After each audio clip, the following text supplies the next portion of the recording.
जय हिंद स्टूडेंट्स। आप लोगों के लिए एक बहुत ही इम्पॉर्टेंट और इन्फॉर्मेटिव वीडियो है ये।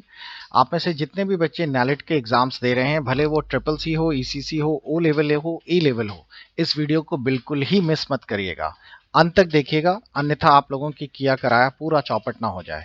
ये पहले मैं एक नोटिस पढ़ने जा रहा हूँ, एक वीडियो का एक रियल केस स्टडी है, आप लोग ध्यान से देखिए। मैंने इसको जानबूझ के ब्लर्ड कर दिया है ताकि कुछ इश्यूज ना आए। एक स्टूडेंट का व्हाट्सएप आया था मेरे पास, और इस व्हाट्सएप ने स्टूडेंट ने लिखा है कि सर, मैं ओ लेवल का इस बार पेपर दिया था। ये बात हो रही है सितंबर में जो एग्जाम हुए थे।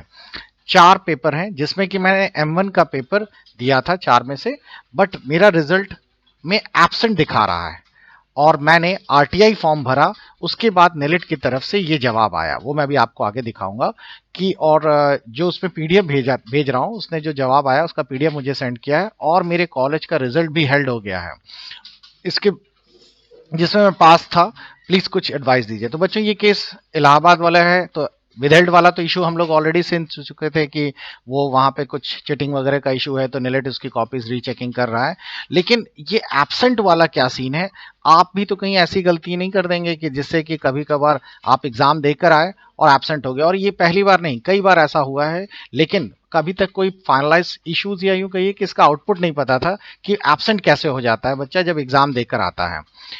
तो अब बताइए, उसमें बच्चा बोल रहा है कि जिसमें मैं फेल हो गया, एब्सेंट दिखा रहा है, तो बताइए अब क्या किया जाए?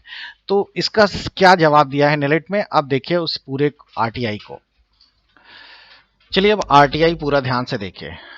क्रेडेंशियल्स मैंने हाइड कर दिए, पिछली बार बहुत इशू हो गया था, तो वो ब्लर कर दिए हैं ताकि आप लोगों को किसी की भी कोई भी गोपनीयता लीक ना हो।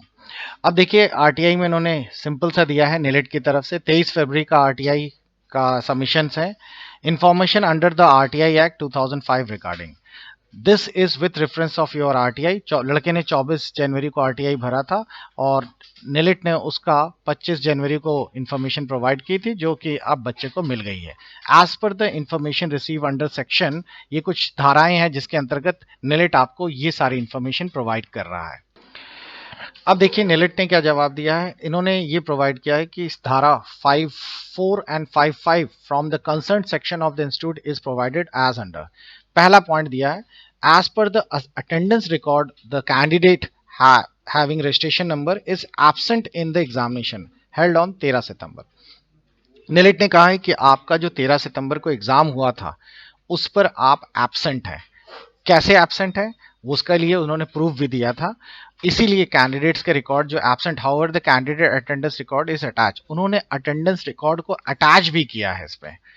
और ये भी कहा है कि अगर आप सेटिस्फाई नहीं है तो आप 30 दिन के अंदर एक अपील डाल सकते हैं हमारे पास। मैं आपको दिखाना चाहता हूं अटेंडेंस रिकॉर्ड क्या है। ये रहा अटेंडेंस रिकॉर्ड बच्चों। अटेंडेंस रिकॉर्ड ने नेलिट ने बाकी सारे बच्चों के स्टिकर्स लगा के छिपा दिए हैं ताकि किसी का कोई लीक ना हो। उस कैंडिडेट के रोल नंबर के आगे एब्सेंट लिखा हुआ है। बच्चों, यही सबसे इंपॉर्टेंट चीज है जो बच्चे एग्जामिनेशन हॉल में करते हैं गलती। मैं इसीलिए बेसिकली इस वीडियो को बनाने का मेन मोटिव यही है कि आप में से भी कई सारे बच्चों के पास मेरे पास मैसेजेस आते थे कि सर, हमारा रिजल्ट में एब्सेंट आ रहा है और इसका क्या जवाब है। तो मैं यही कहता था कि रिजल्ट में एब्सेंट आ रहा है तो अटेंडेंस शीट में आप लोगों ने नहीं लिखा होगा या नहीं सिग्नेचर किए होंगे। तो बच्चों, जब कभी आप ओ लेवल का हो, ट्रिपल सी का हो, ए लेवल का हो, किसी का भी हो, यहाँ पर देखिए दिया भी है नेलेट की, ओ लेवल की अटेंडेंस शीट है जुलाई 21 वाली, और ये जो इसके एग्जाम सितंबर में हुए थे। तो नेलेट कि जब भी आप एग्जामिनेशन देने जाते हैं अपने एग्जामिनेशन हॉल में, तो जो एग्जामिनर होता है, मैंने देखा है कुछ कुछ इतने फनी एग्जामिनर होते हैं, उनको अभी 12th पास हैं और स्कूल में वही एग्जामिनर बना दिए जाते हैं। अभी उनको फॉर्म भरने की भी अक्ल नहीं है, लेकिन स्कूल की रिस्पॉन्सिबिलिटी है, उन्होंने किसी की भी ड्यूटी लगा दी और वो अपना एग्जामिनेशन कंडक्ट करा रहा है। दूसरी चीज, जब ये मेरा प्रैक्टिकल एक्सपीरियंस बता रहा हूं, और दूसरी चीज तो उनको नहीं पता आपकी अपनी रिस्पॉन्सिबिलिटी है, बिकॉज लॉस आपका है। तो कभी भी जब एग्जाम देने जाइए, आप ध्यान रखिए कि आपका अटेंडेंस शीट पे सिग्नेचर होना चाहिए, वरना यही हाल होगा, एब्सेंट हो जाएगा आपका। क्योंकि प्रॉब्लम ये होती है, जो प्रैक्टिकल मैं बता रहा हूँ, प्रॉब्लम ये होती है कि आपने शीट पर साइन नहीं किए होते हैं और आप वहां से चले जाते हैं एग्जामिनेशन फॉर्म या एग्जामिनेशन की आंसर शीट छोड़कर। बाद में पता चलता है कि ये आंसर शीट्स नहीं है साइन, तो उनको भी नहीं पता कि इस पे एब्सेंट लिखना चाहिए, क्या करना चाहिए। वैसे तो यहाँ साइन होने चाहिए, लेकिन उन्होंने साइन ना करके यहाँ पे एब्सेंट लिख दिया है हाथ से ही। तो ये एक सबसे बड़ा ड्रॉबैक है, इसीलिए कैंडिडेट्स का एब्सेंट आया है। और ये चीज सिर्फ इसमें नहीं होती, ये चीज आपके ट्रिपल सी में भी मैंने देखी है। ओ लेवल में तो कई बच्चे थे, लेकिन आज आपको मैंने बता दिया है कि ये गलती आप लोग कर रहे हैं। अब इसमें गलती बच्चे की भी कही जाएगी थोड़ी सी, क्योंकि उसने अटेंडेंस शीट में नहीं किया, लेकिन वो पहली बार बिकॉज वो M1 का पेपर दे रहा है, वो फर्स्ट टाइम पेपर दे रहा है, उसको नहीं एक्सपीरियंस है कि कहाँ क्या साइन करने हैं। पूरी तरीके से गलती तो उस टीचर की है जो एग्जामिनेशन हॉल में अटेंडेंस शीट नहीं भर पा रहा, प्रॉपरली नहीं डाली है, उसने नहीं किया।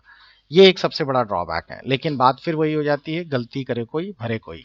तो आप लोग इसका ध्यान रखिए, अपने एग्जामिनेशन हॉल में अटेंडेंस शीट पर जरूर साइन करिए, भले वो आप ट्रिपल सी का एग्जाम देने जा रहे हो या फिर ओ और ए लेवल का।